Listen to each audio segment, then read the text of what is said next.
The Long Way Home, Chapter 10. Whispers of the Dead. "She's full of sorrow," Jason answered, as he ran his hand over the aft bulkhead of the engine room. "Why do you ask?" "The ship is made alive by her crew," Drandray answered.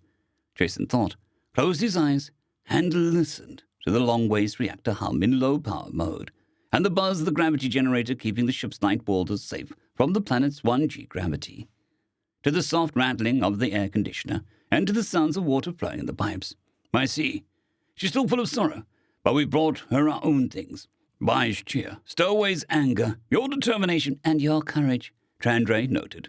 Jason thought about denying it, but since they were speaking seafarers' negotiation, he said, "Aye, my courage and fear. Thanks for not turning violent, Stowaway." "How brave are you?" "That every time I'm at the yoke, I'm scared spitless from stem to stern." "I'm sorry," she muttered, as she soldered on some wires to a set of contacts. "Hey," Jason said with a gentle hand on her shoulder. "Look at what you're doing right now. You think I could do that? No way. Tran, there's no way Thanks, Jason. You're brave, you know." "Aye, we all are. We have to be." "I'm not," she said with an offhand simplicity. "Aren't you afraid?" "Of course not," Drandray muttered as she carefully traced alien circuitry with her eye. "Not about what you're talking about, anyway. You promised." Jason ignored the stone in his belly as he answered, "Aye, I did." The warmth of Drandray's trust made the silence stretching between them easy for Jason to endure, until Drandray whispered, "Do you think I'll ever be as good with people as you are?" "You made friends with Vi all on your own, didn't you?" "Aye," she said, with a slow smile growing across her face. "I did make friends of my own. It helps that she wanted to be friends too." "That's how everyone makes friends, silly." Vincent dragged himself into the bathroom to run hot water over himself for a while. There was plenty of water in this uninhabited rock to replace it with. One hot shower and dressing later, Vincent was following the clarion call of the scent of coffee to the galley. Once the coffee had begun to erode the previous night's bitter solace, he noted that only Vi and the Corvian boy were in the galley. "Where are the other two?" he asked. "Down below," Vi nearly sang. "Do you want a little breakfast, Mr. Vincent?" "Been meaning to ask. You copying the George boy with that Mr. business?" "No, it's just good manners," she answered. "You're a grown-up after all." Vincent grumbled about kids somewhat being stuffy all of a sudden, and Stowaway snarked, "Don't let it get to your head, old man." "I thought I told you that I'm not old," Vincent sighed. "You're allowed to be wrong," Stowaway sniped. Vincent wondered what he'd done to deserve such suffering. "Oh, shush you," Vi scolded. "Mr. Vincent is a nice man, and you should be nice to him." Stowaway's feathers puffed out in her front, and he opened his beak to say something scathing, no doubt, but Vincent shot him a hard look and he quailed. "It's fine, sweetie. I can take a joke," he told Vi mildly. "If you say so, Mr. Vincent. I hope you like oatmeal better than Jason does." "He didn't eat breakfast," Vincent asked, surprised. "Oh, he ate it," Stowaway chuckled. "And he smiled like an idiot the whole time, as if you couldn't tell that he was making himself eat it."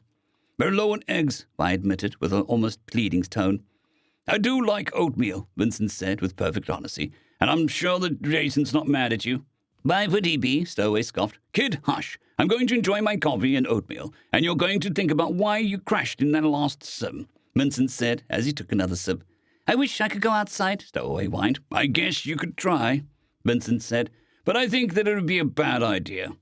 He got a flat look in return. "Hollow bones near terragravity. I just don't think it's a good idea," Vincent said mildly as he tucked into his breakfast. "He's right. You could get hurt," Vi said softly. "Shut up," the kid grumbled. "I want to be mad about it." Vincent sighed and said, "I don't have grab belts because I never had guests for longer than a week before." "You're making it hard to be mad about it," Stowaway grumbled. "Sweetie, what do you say about doing a little foraging with me and the chief?" "That sounds great," she chimed. "Well, what am I supposed to do?" Vincent reminded himself that he'd be grumpy too if there was a perfectly good planet inches out of reach, as he said. "Read, watch a movie, go down to the engine room and keep Drandray company. Take a nap, meditate, run some more sims, or just sit there like a lump. It's up to you." "Stupid heavy wielders," Stowaway whined again. Down below, Jason listened to the gentle sounds of the Longway's engine's room as he watched Drandray work in silence. His mom had taught him how to stop and live in the silence without needing to fill it with noise. And while he still struggled with that sometimes, he figured now the silence was already full between them. Drandray, on the other hand, was just too engrossed in her work to notice that neither of them had said anything for a while. "Do you think having no dad is like having a mom who left?" Jason quickly quieted in old anger. He said, "I don't know, Tran. I'm sorry. I just don't know what it would be like." The silence between them had become a lot less certain, and a little less warm until Drandray whispered, "Tell me again, please." "I wasn't because of you, Tran. Everyone who gets to know you loves you." Vincent made a tremendous clatter as he thumped down the rungs of the ladder from above the deck before he said, "Chief, we're going on an egg hunt with Vi. Let's gear up." "Aye, mister," Jason said, slipping easily back into commercial English. "I didn't complain about the oatmeal, though." "Nobody said you did," Vincent said as he stepped over and thwacked Jason upside the head. It didn't hurt, and felt a little like he was an older cousins and uncles did the same thing. "Everyone just noticed that you hate oatmeal anyway." "Aye," Trentry agreed. "I was worried you might throw up." "It's not that Vi's cooking was bad," Jason objected plaintively. "It's just that it's oatmeal." That earned him another thwack up the head. "Hence, we're going to see if we can get any birds on this rock big enough to lay decent eggs." "Fine. Fine, just stop thwacking me. Just stop trying to put the whole damn world on your shoulders. You're still a kid, Chief." "Aye, sir, Mr. Captain Vincent, sir," Jason said with a grin playing across his face. "And can that? I can put up with a mister, but that's a bit much even for you." "Aye, mister. What kind of gear ought we take?" "Belt knives for one, and I'm not sure what the fauna on this rock is like. You ever fire a weapon?" "Mostly on range. Once in a hunt," Jason admitted, chagrined. "Good enough. Or a night boarding shotgun," Vincent said curtly, as he unlocked his little armory. "I'll take the Magac pistol." "I don't think Vi has ever fired a gun before," Jason mused. "Did you ask her?" "Nah," the older man answered as he started putting weaponry forth. Jason saw that he had a surprisingly large collection in there. "She's not the type to be a target shooter or a hunter, too, bubbly." Jason shot him with a sly grin and said, "I look forward to when you meet Nana." "Yeah, well, Vi's still a little kid," Vincent said as he looked at something inside the shadows of his armory. It seemed to Jason that he pulled out a simple hunting knife in a battered leather sheath with tender reverence before he said quietly, "Here, you can wear this one." Jason took the knife, drew it, and ran his thumb over the blade. It held a firm edge. Its deer antler scales felt comfortable in his palm, and its weight felt easy in his hand. "This is a good knife, mister," he said quietly. He didn't know why Vincent's fingers had lingered outstretched towards it, but he knew it was important. "Yeah, it is," Vincent said simply, and more or less thrust a battered RNI boarding shotgun towards Jason, saying, "Here."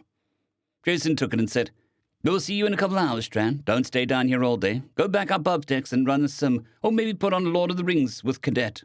"Cadet?" Vincent asked with a raised eyebrow. "Stowaway was always a pretty bad nickname. I figure Cadet suits him better," Jason said nervously. Vincent glanced sidelong at him and said, "Better than feathers." "Stupid heavy wilderness," Trondre muttered, as she tested the connectivity between two contacts and nodded with satisfaction. "I'm serious, Tran. Take breaks. Remember to eat. Say hello to Cadet," Jason sternly told her. "Aye, sir," she sighed wistfully. Jason nodded towards her severely and reached for the rucksack, but Vincent took it and said, "I'll carry that." Before Jason could object, Vi stuck her head down in the hatch and called, "Are you two coming? What's taking so long?" Jason let it ride and ambled over to the ladder to teasingly tell her, "It might go a little quicker if there wasn't someone blocking the hatch." Vincent watched the George boy surge up the steep steps to the floor above with unthinking grace. He made the right move, he told himself so, as he followed the accidental chargers towards the long ways boarding ramp. Just before the George made it to the threshold, the chief turned to the Corvian boy and said, "Please make sure that Trondre remembers to eat lunch, Cadet." "Cadet? Aye. Since you're learning how to be a pilot and all," the George boy said, and Vincent thought he could see the frayed edges of the boy's nose behind his eyes. "Cadet sounds nice. Sounds like It sounds nice," the cadet mumbled. The George boy opened his mouth to say something, so Vincent cut him off before he could ruin the moment. "Daylight's wasting, let's go." One trip down the ramp later, and Vincent said in Quebecer, so as to not embarrass himself in front of Vi, "I don't think you know how good a move that was. Let him sit with his thoughts for a while." The kid replied in his own Frankish tongue, "I do not understand." "You took his choice to help out, tied it to who he is, and said you trust him all in 2 sentences. That'll be a big deal for him. He'll need to think it over on his own for a while. Good work." The kid's relief was so palpable that Vincent was surprised he didn't flat out fall into the tall bluish-green grasses, rising to his knees from the sheer shock as he said, "Thank you, Mr. Vincent." An alien sun warmed Vincent's fur as he said slowly, "You're not what I expected when I met you, kid." How so?" "I thought you'd be more, bratty," Vincent admitted. "Well, sorry to disappoint you," the George boy retorted with a voice positively dripping with sarcasm. "Fair," Vincent said offhandedly. "I shouldn't have prejudged you like that." The boy shrugged, the shotgun in another position on his strap over his shoulder, as he scanned the gnarled and twisting trees ahead of them and said, "It's all in the wake, mister. Don't worry about it."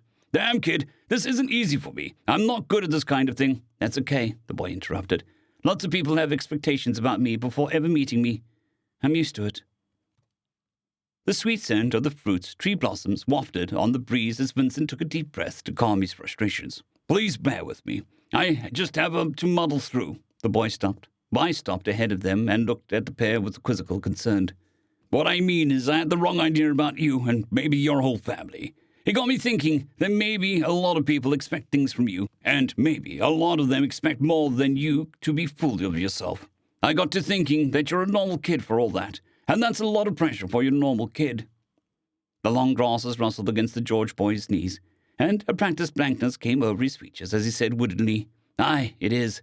What are you trying to say about my family, mister? That there are people? Aye. It's strange how many people forget that, kid. I said bear with me here. Here, with us. I don't think you should worry about what people expect from a George. I think you'll do credit to your name just fine. But you're still a kid. Don't try to grow up too fast." "Guys," Vi asked worriedly, "what are you talking about?" "Mr. Vincent, thank you," the kid said in commercial English. "You sound almost like you're in the family, and you get us." The day was brighter, and the kid's face broke into a beaming smile, and he continued, "Let's see if we can't find Vi something useful." "Yeah, well," Vincent grumbled. "Just don't expect any of that formal Republican naval infantry guff out of me." "Aye, mister." "Don't get too far ahead, Vi," Vincent called, as he shook his head to dispel a happy memory and its attendant pain. Vi responded by scampering back towards him and the kid in a wide lope, saying, "I know we're looking for eggs, but if we find a nice river or lake or something, you wouldn't mind if I took a swim, would you?" "Fine with me, Chief," Vincent asked. The George boy scanned the tree line again and said, "So long as you're careful. I'm not good enough swimmer to get you out of trouble." "Yes, sir, Chief, sir," she agreed without hesitation. "I'll be on dry land if I even think I notice something scary. I hope there's a marine mammals here. There's fun to swim with. Semi-aquatics like Terran otters are great too, but that's usually because they think I'm one of them at first. Oh, did you know that if you take a cabbage swimming with you in some parts of Florida, Terra, the manatees there will come up to you and swim with you? Technically, you're not supposed to do it, but my dad says lots of people do it anyway." And she continued in a much the same way, rattling off facts and trivia about the marine life of various worlds, scarcely pausing for breath, or for the answers from her companions to whether they knew one of the facts or not. Vincent was struck by how her enthusiasm drew him in, and could feel the unfamiliar strain of the warm smile as they continued on into the woods. The George boy, on the other hand, apparently didn't feel any need to try and get a word in edgewise, and was content to continue scanning the branches above, the brush below, and even periodically turning to check behind them with careful, constant vigil. Vincent listened to the woods. There were hundreds of high, jittering calls and chirping cries, and he couldn't make heads or tails of it. He guessed that some of them must be birds, but the only flying feather things he'd seen were as large as two of his fists put together, not very promising for eggs.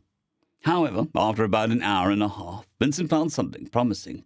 Tracks, 3 forward toes, 1 reverse toe of some kind of a large bird, large enough to leave tracks longer than the width of his palm. Promising. The George kid paid attention when he pointed them out. Vi tried her best. It took them another good hour to follow the tracks to their source, which happened to be decently large nesting ground. 6 clutches of eggs, of half dozen or so, lay in soft grass nests in a small gully in the lee of the large gnarled tree, its branches dangling in the swift waters of a small stream as its trunk bent over with uncounted years. "Objective found," the George boy said as he started forward to pick up one, and Vincent heard an angry hissing. Jason swore under his breath before he snapped, "Vi, in the water now!" He heard the sound of her scampering sprint before the splash as he spun in place to face the threat and shoulder the RNI boarding shotgun.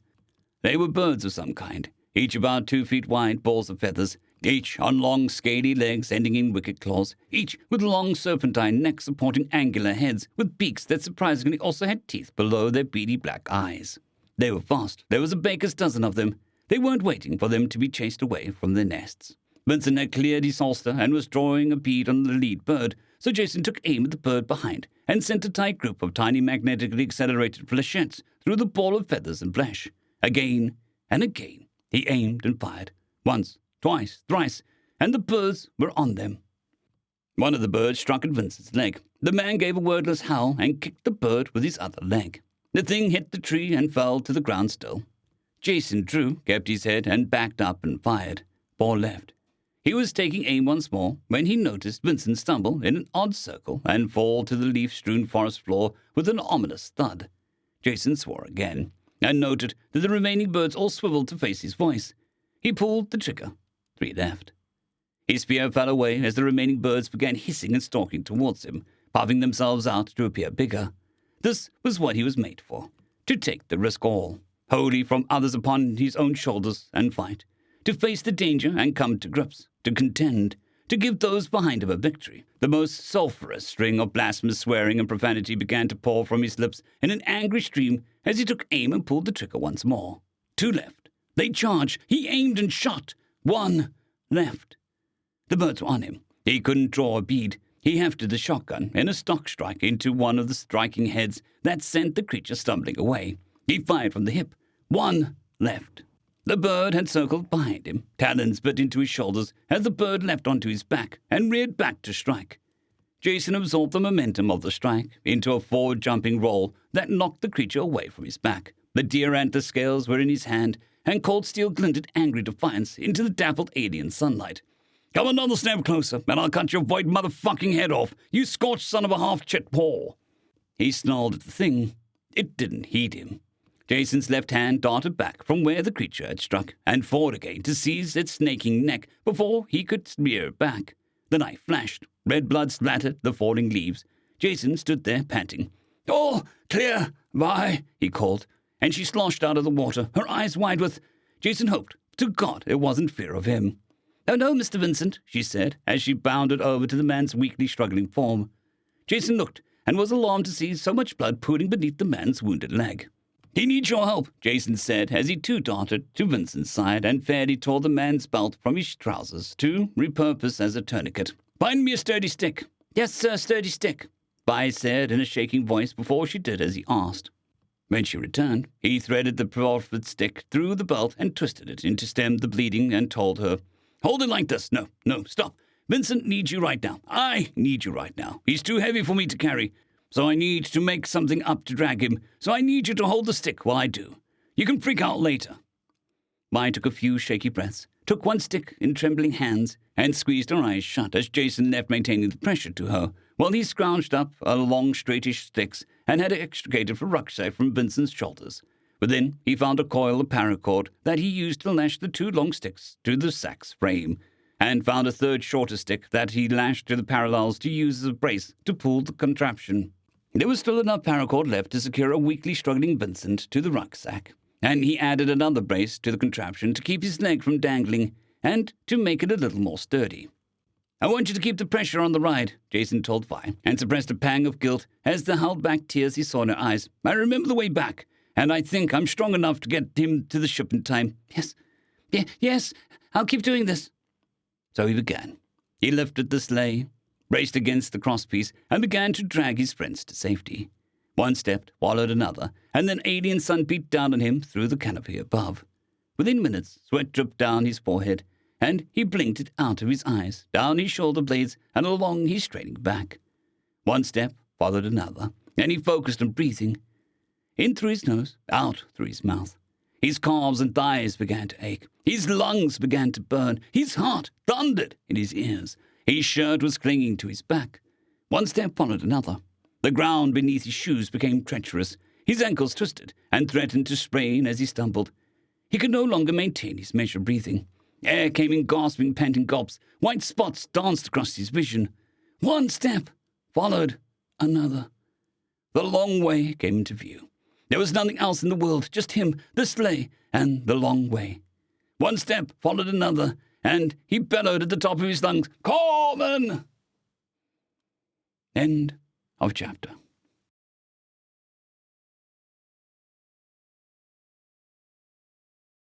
I'd greatly like to thank our Tier 5 channel members, Casper Arnholt, John Creighton, Manatharia, 050, Dragzoon WRE, and Elijah Silvercross.